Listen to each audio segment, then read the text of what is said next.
anak-anak, selamat pagi. Bertemu kembali bersama Bu Putri. Anak-anak sudah siap belajar hari ini? Sudah ya?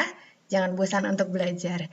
Yuk, siapkan bukunya. Hari ini kita akan ke pembelajaran ketiga. Nah, anak-anak, Bu Putri jelaskan dulu pemetaan kompetensi dasar pada hari ini. Ada 3 muatan, tapi kita akan fokus pada 2 muatan saja. Yang pertama muatan PPKN, dan juga muatan bahasa Indonesia. Anak-anak, tolong buka halaman 76 ya. Di sana kalian akan menemukan sebuah pemandangan. Ini pemandangan alam yang ada di Indonesia ya. Indonesia merupakan bangsa yang dikaruniai Tuhan dengan sumber daya alam yang sangat beragam dan melimpah, mulai dari keragaman potensi alamnya sampai keadaan penduduknya. Sudahkah semua itu dimanfaatkan secara bertanggung jawab? Apa sih memanfaatkan dengan bertanggung jawab itu? Maksudnya adalah memanfaatkan kekayaan alam itu sesuai dengan kebutuhan. Jadi tidak digunakan seenaknya, semaunya sampai dengan merusak alam. Itu namanya tidak bertanggung jawab ya.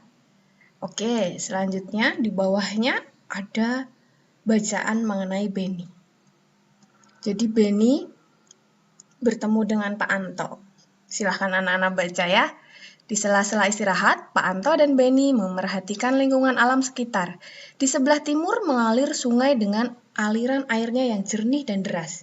Di sebelah barat terbentang luas ladang sayur. Di sebelah utara berbaris perbukitan yang ditumbuhi berbagai pohon. Adapun di sebelah selatan berdiri tegak gunung tempat hidup berbagai tumbuhan dan satwa. Pak, saya merasa sangat beruntung lahir dan hidup di Indonesia. Tanahnya subur dan alamnya sangat kaya, kata Beni. Beni, kekayaan dan keragaman yang dimiliki oleh bangsa Indonesia tidak sebatas sumber daya alamnya saja, namun juga kependudukannya. Jumlah penduduk Indonesia sekarang ini sekitar 254 juta jiwa. Penduduk tersebut tersebar hampir di 13.466.000 pulau yang ada, menurut Kepala Badan Informasi Geospasial dari Sabang sampai Merauke. Masing-masing pulau atau wilayah memiliki keragaman suku, adat, budaya, ras, agama, dan golongan.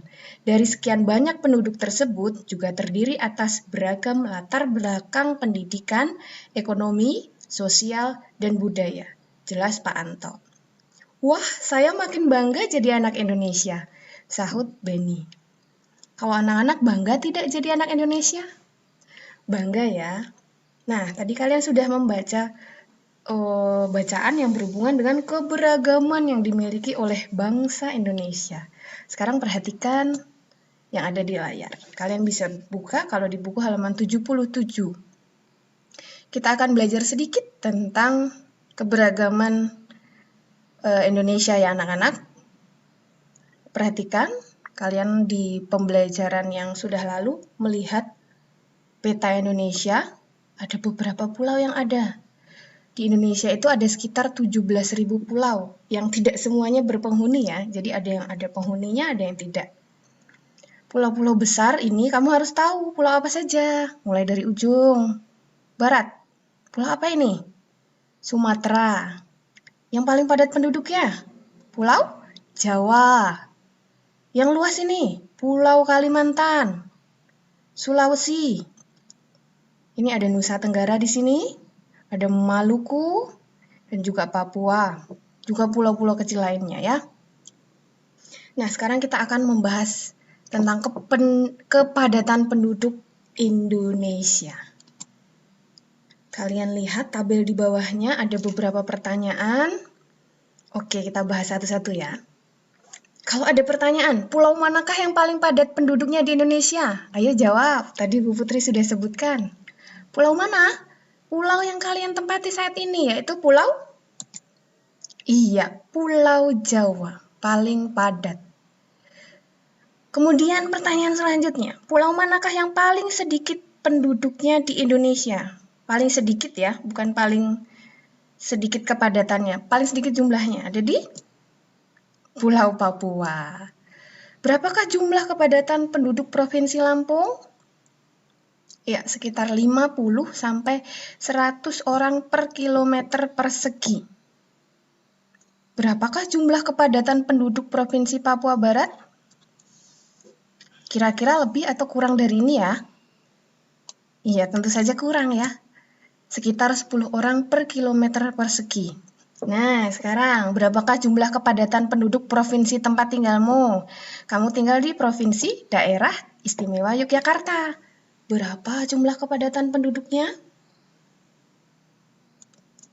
Iya, ini berdasarkan data yang Bu Putri peroleh tahun 2018 ya. Itu kepadatan penduduk DIY sekitar 1.194 jiwa per kilometer persegi. Nah, Bu Putri akan tampilkan. Ini datanya. Jadi anak-anak, kepadatan penduduk dengan jumlah penduduk itu berbeda ya. Kepadatan penduduk diperoleh dari jumlah penduduk dibagi luas wilayahnya ini. Jadi nanti di total jumlah penduduk dalam provinsi tertentu jumlahnya berapa dibagi dengan luas wilayahnya. Nah, ditemukanlah hasil. Itu disebut dengan kepadatan penduduk. Ini dibuatnya per kilometer persegi ya. Ini kalau anak-anak bisa lihat yang paling banyak penduduknya ada di kabupaten mana? Kabupaten kita ya, di Sleman. Ada sekitar 1,2 juta jiwa. Nah, yang paling sedikit ada di Kabupaten Kulon Progo. Tapi yang paling padat itu ada di Kota Yogyakarta. Ini padat sekali penduduknya. Karena wilayahnya kecil, penduduknya lumayan banyak untuk wilayah yang sekecil itu. Begitu ya anak-anak? Sudah paham? Oke. Itu untuk informasi saja. Selanjutnya anak-anak bisa membuka buku halaman 82. Ada bacaan yang berjudul Kerukunan Umat Beragama di Indonesia. Jadi di Indonesia itu ada bermacam-macam agama ya. Ada 6 agama yang diakui oleh pemerintah. Ada agama apa saja? Islam, Kristen, Katolik, Buddha, Hindu, dan Konghucu. Kamu harus tahu. Nah, sekarang anak-anak membaca, ada beberapa paragraf di dalam bacaan ini. Nah, ini untuk menambah pengetahuanmu mengenai keberagaman umat beragama di Indonesia.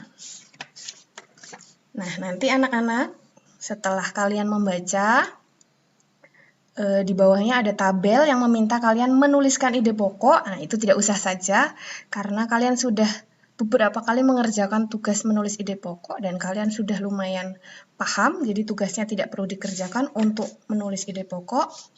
Kalian bisa langsung menuju, setelah membaca ini ya, bisa langsung menuju halaman 84. Ayo mencoba. Menjaga kerukunan beragama merupakan perilaku yang baik dan harus dilakukan oleh siapapun. Hal tersebut juga mencerminkan penerapan nilai-nilai luhur yang terkandung dalam Pancasila, terutama sila ketuhanan yang Maha Esa. Sila keberapa itu? Sila pertama. Nah, ini tugas untuk hari ini ya. Anak-anak tuliskan nilai-nilai luhur yang terkandung dalam sila-sila Pancasila. Nilai luhur itu yang seperti apa, Bu Putri? Oke, Bu Putri beri contoh ya. 1. Sila yang pertama, nilai luhurnya. Contohnya, bebas memeluk agama dan menjalankan ibadah, rajin beribadah, menghormati orang lain yang sedang beribadah, tidak memaksakan agamanya kepada orang lain, dan sebagainya. Itu merupakan nilai luhur dalam sila pertama. Nah, anak-anak, silahkan nanti tabel ini dilengkapi ya. Tadi sudah dijelaskan satu contoh, anak-anak bisa menambahkan dan juga silahkan untuk sila-sila lainnya dilengkapi. Oke? Iya. Nah, selanjutnya anak-anak melihat ada gambar pada halaman 86. Ada beberapa macam gambar di dalamnya. mengenai banyak faktor yang membuat bangsa Indonesia menjadi sebuah bangsa yang besar yang bisa disandingkan dengan bangsa-bangsa besar lainnya di dunia. Banyak faktor pula yang menjadikan kita semakin bangga menjadi warga negara Indonesia. Faktor-faktor tersebut antara lain, perhatikan ada di layar atau di buku juga boleh. Ada nilai-nilai luhur yang hidup di tengah-tengah masyarakat, wilayahnya luas dan berupa kepulauan, letak geografis dan strategis, besar jumlah penduduknya, beragam suku, agama, ras, dan golongan, serta beragamnya budaya, sosial, dan ekonomi. Jadi keberagaman bangsa ini membuat kita semakin bersatu sebenarnya ya, bukan justru menjadi pemecah. Gitu ya anak-anak, harus bangga jadi anak Indonesia.